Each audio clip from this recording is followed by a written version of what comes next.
lives in the eastern Indian Ocean. 2,000 kilometers to the west, in Sri Lanka, the Squire family from England have been spending Christmas on the halcyon beaches of Arugam Bay, in the east of the island. We knew it was one of the last family holidays that we'd probably be having as the children were getting bigger. Louise and Phil have 3 children, 16-year-old Will, Laura, who's 18, and their eldest, Emma. Today is Emma's 20th birthday. Happy birthday! Louise and Philip arrange to meet Emma at the beachfront dining area. But first, Emma heads for the bathrooms to freshen up. As Louise waits for her daughter, she notices that water is seeping into the hut. The floor of the restaurant begins to flood with water. When she looks up, she sees a wide brown surge of water heading straight for her. Something tells me this is incredibly life-threatening. Louise immediately thinks of Emma, knowing she will be totally unaware of the looming threat. There are just seconds in which to act, seconds which could spell the difference between life and death. On the Asian island of Sri Lanka, holidaymaker Louise Squire sees the terrifying sight of an approaching tsunami. Her daughter Emma is unaware of the danger.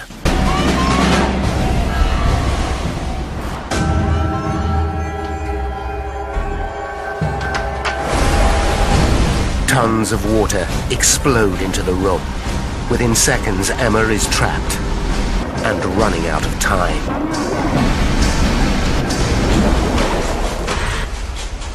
Incredible currents begin to tear the resort to pieces, and Louise is swept away. The next thing I remember, I'm just under a huge amount of water, and I'm thinking, this would be so easy to die in.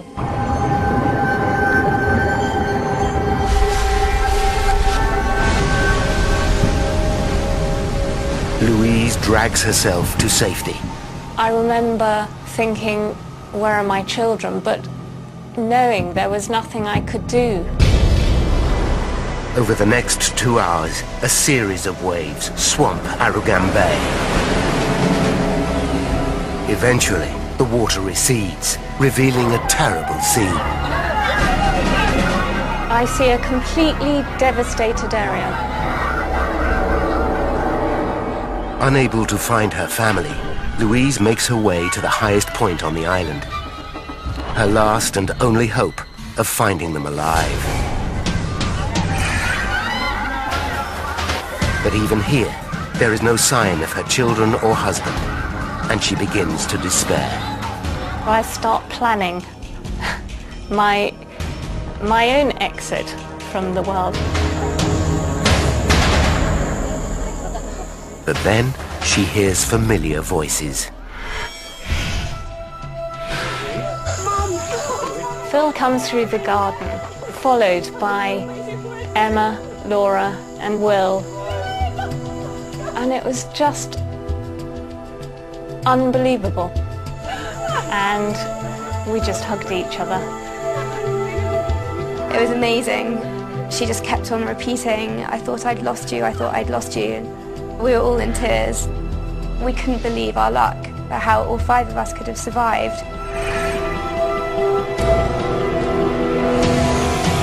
The tsunami continues on its devastating path, finally bringing chaos to the coast of Somalia in Africa, 5,000 kilometers from its first landfall. Even here, the waves kill 289. All across the Indian Ocean, incredible events have been captured on video.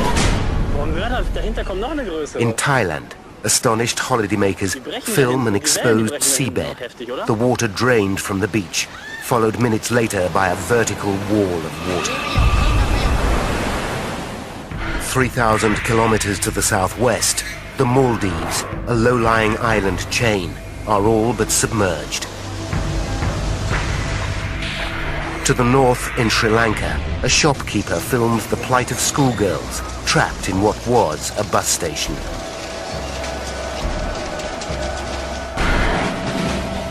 Back on Ko Phi Phi, Ken Moore and his family face a shocking new reality as the flooding subsides. Thank God we were packing, you know. The people in that bay were gone. We had been out there snorkeling and swimming the day before, and this wave just came and picked everyone up and just washed them away. There was people with horrific injuries. I mean, broken arms and legs twisted and lacerations. Sheets covered people that were dead.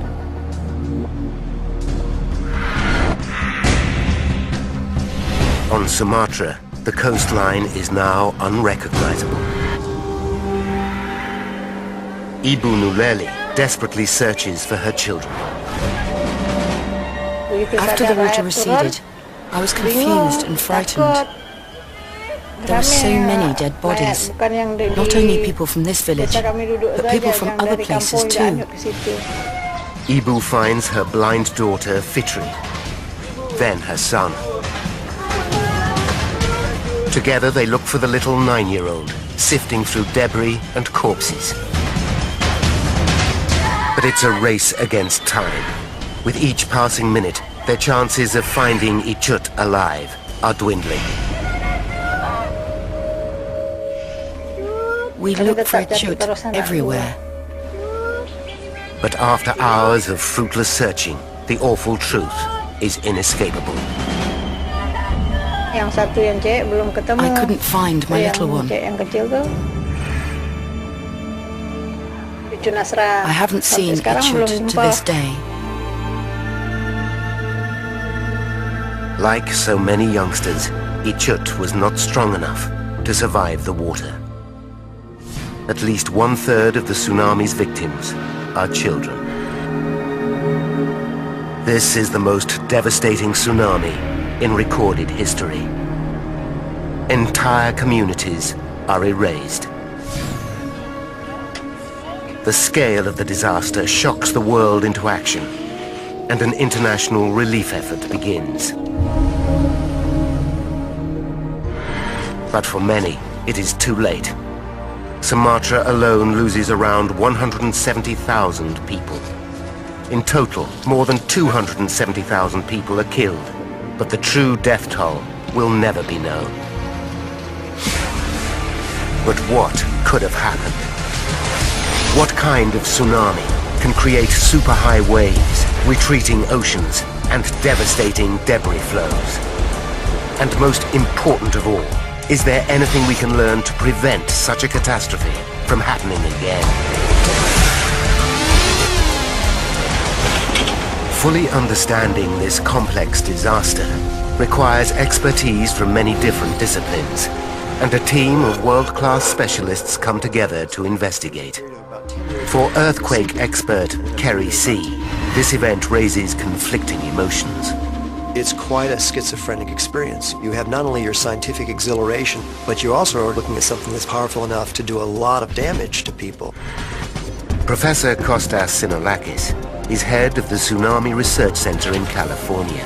An investigator for 25 years, he's analyzed about 20 freak waves in 10 different countries. Our work is very much like the FBI profiling a serial killer.